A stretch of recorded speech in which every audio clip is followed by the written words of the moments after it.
Kwa mazi iminsi ibiri hanze. Dufite inzu nziza hariya kwa bosi wanjye. Yesu! Inzu zimeze gute?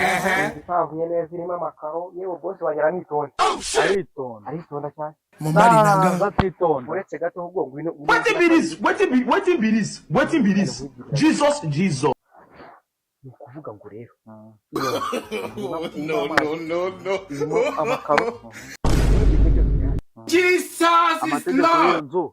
Naya Kasongo ye kugikoreramo ni amategeko urazi ko ameze ntabwo mare ni garugureba Technology. I don't want peace. I want problems always. Yo wanyishyuza umwaka cyangwa imyaka ibiri. Oh shit.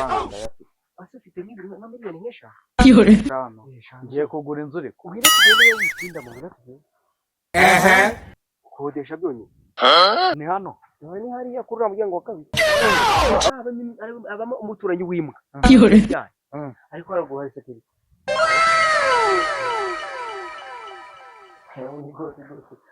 kugira ngo ngende umuntu mwiza wese ubona ariko muroko reka mubwire niyo mpamvu nakwizeye witwa muroko ukabona kijijwe ariko nsanzu mbese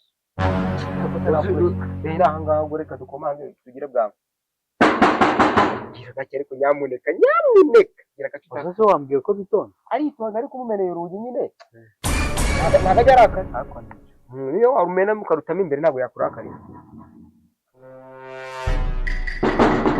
urebe ko aricyo yangira yewe ni umuntu mwiza turaziranye aritonda rwego rwo hejuru cyane rwose Wetin be this? Jesus. Blood of Jesus. ngira ahantu njya rwose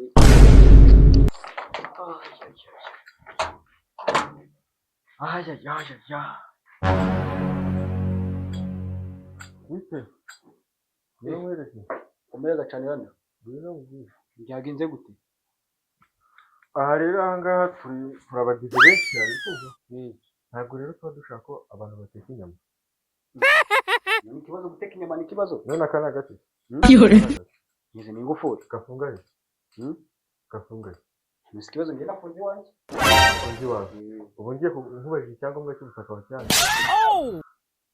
icyangombwa niwo gifite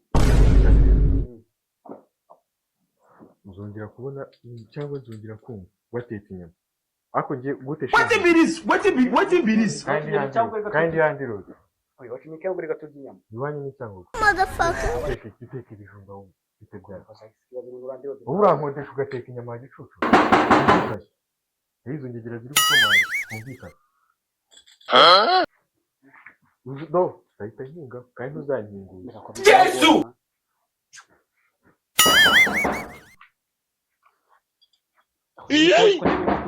iyo ngufuri nyine mu gihe cyo kuza kugukingira nawe atakurije Oh shit! umurando ndameze ute we